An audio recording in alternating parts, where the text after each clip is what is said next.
어제 우리가 여리고 정복 전쟁을 봤는데 이 여리고는 헤렘 전쟁의 대상이었습니다.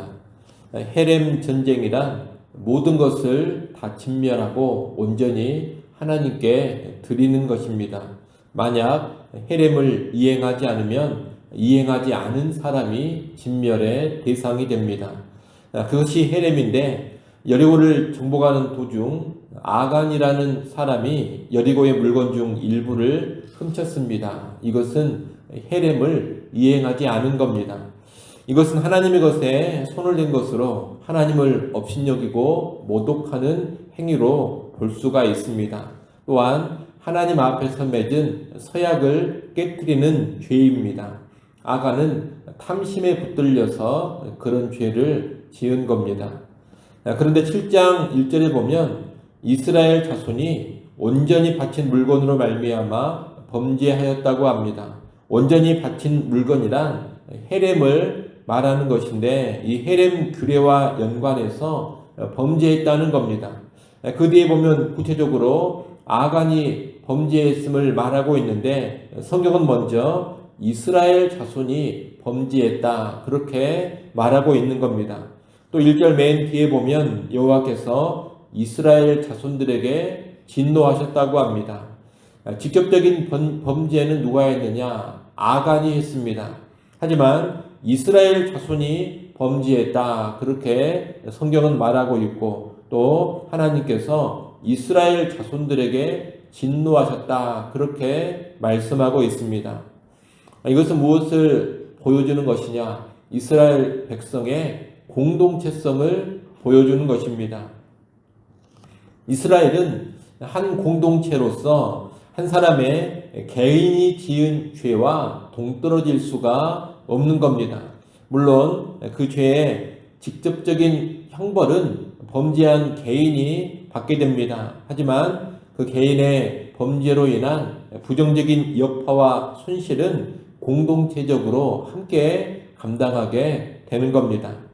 오늘날 언약 백성인 교회도 마찬가지입니다. 교회도 예수 그리스도 안에서 한 몸 된 공동체입니다. 그래서 교회 안에 한 사람의 불순종이 공동체의 불순종이 될 수 있고 한 사람의 죄악이 공동체를 힘들게 할 수가 있습니다.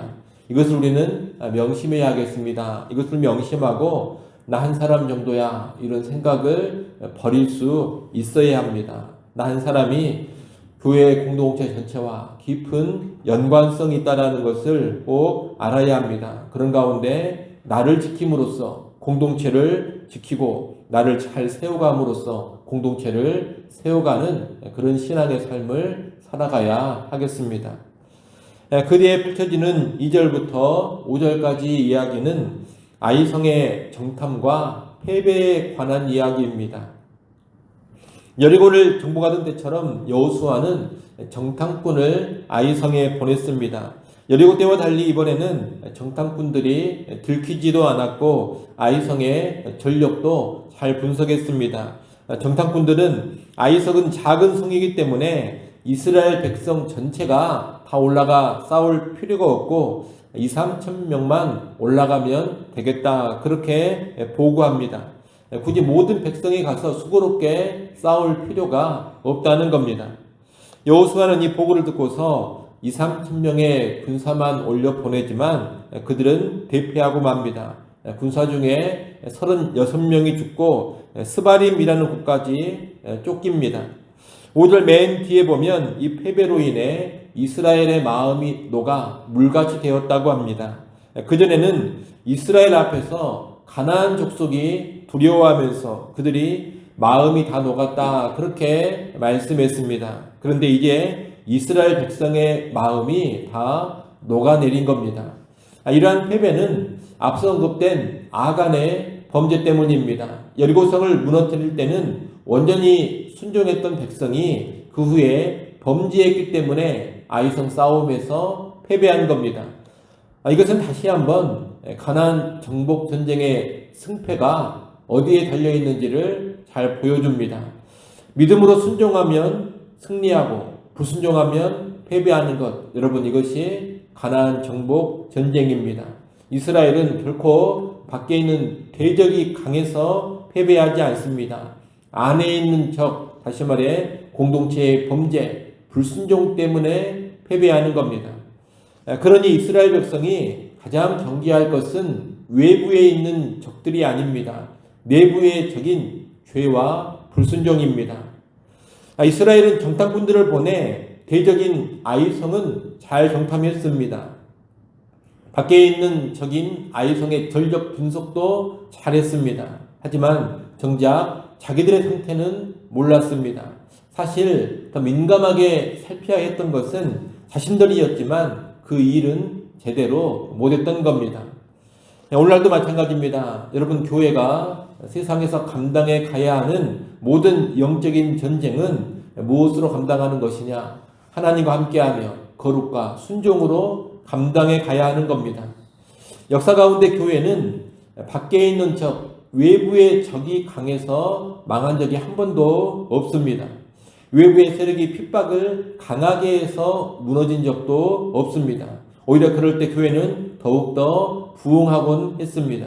문제는 뭐였느냐? 교회가 내적으로 부패하고 세속화되는 일이었습니다. 교회가 세속화되고 부패하고 탐욕에 붙들렸을 때 그때 교회는 늘 무너지고 몰락했던 겁니다. 외부의 적 때문에 교회가 망한 것이 아니라 내부의 적 때문에 늘 망했다는 겁니다. 지금도 세상이 교회를 심하게 욕하거나 심하게 핍박한다고 해서 망할 일은 절대로 없습니다. 교회를 세상이 거세게 몰아붙이고 교회가 사방으로 우겨쌈을 당한다고 해서 교회가 몰락하는 게 아닙니다. 갈수록 사람들의 영적인 관심이 사라져간다고 해서 교회가 사라지는 일도 절대로 없습니다. 외적인 요인들이 교회를 본질상 무너뜨리지 못한다는 겁니다. 교회는 내부적으로 세상에 물들고 교회 신자들이 욕심과 탐욕에 사로잡히고 또 내부의 이기적인 다툼과 분열 때문에 망하는 겁니다. 거룩을 성실하고 탐욕 가운데 또 이기심 가운데 범죄에서 무너지는 겁니다.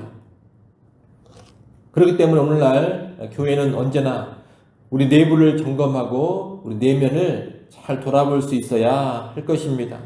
여러분, 내부의 적을 무시하고 밖에 있는 대적들에게만 몰두하고 밖에 있는 원수와만 싸우다가는 교회는 반드시 패배하고 맙니다. 이것을 명심하시고 언제나 우리 내부, 우리 내면을 잘 돌아보고 단속할 수 있기를 바랍니다. 언제나 거룩과 순종으로 서는 우리 성도들, 또 우리 교회가 될 수 있기를 바랍니다. 아이성 전투에서 패배하자 여호수아와 장로들은 비탄에 빠집니다. 옷을 찢고 하나님의 궤 언약궤 앞에 엎드리며 땅에 티끌을 뒤집었습니다. 이것은 애도와 슬픔의 표현입니다.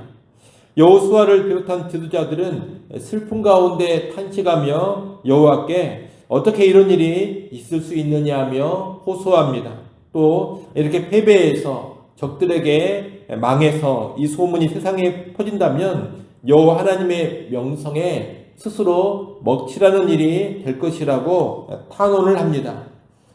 여호수아와 이스라엘 백성의 지도자들이 이렇게 엎드려 탄원하자 하나님께서 반응해 주십니다. 10절부터 12절에 보면 하나님은 왜 이스라엘이 무기력하게 아이성 전투에서 패배했는지를 알려주시며 그들을 질책하십니다. 하나님은 이스라엘 백성이 언약 조항인 헤렘의 규칙을 어기고 여호와께 온전히 바쳐야 할 것을 도둑질했다 말씀하십니다. 7장 11절 말씀을 같이 한번 읽어보겠습니다. 7장 11절 함께 읽습니다. 이스라엘이 범죄하여 내가 그들에게 명령한 나의 언약을 어겼으며 또한 그들이 온전히 바친 물건을 가져가고 도둑질하며 속이고 그것을 그들의 물건들 가운데에 두었느니라. 아멘. 여러분, 바로 이것이 패배의 이유입니다. 여기서도 하나님은 이스라엘을 공범자로 취급하시면서 이스라엘이 범죄했다 그렇게 말씀합니다.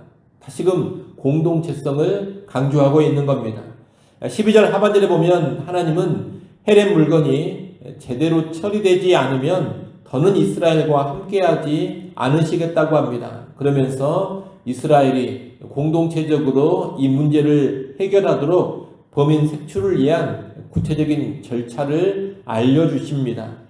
13절부터 15절에 그 절차가 나오는데 그 절차를 간단하게 말하면 모든 백성이 거룩하게 한 가운데 지파별로, 족속별로, 가족별로 그리고 그 가족에 속한 남자들 순으로 제비를 뽑아서 누가 범인인지 드러난다면 그 뒤에 그 범인과 그의 모든 소유를 불사르라는 것입니다.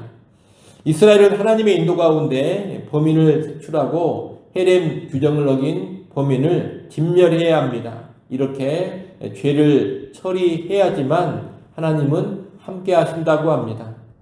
여러분, 이 원리는 지금도 동일합니다. 죄를 공동체가 방치하고 덮어두면 하나님의 임재가 그 공동체를 떠나게 됩니다.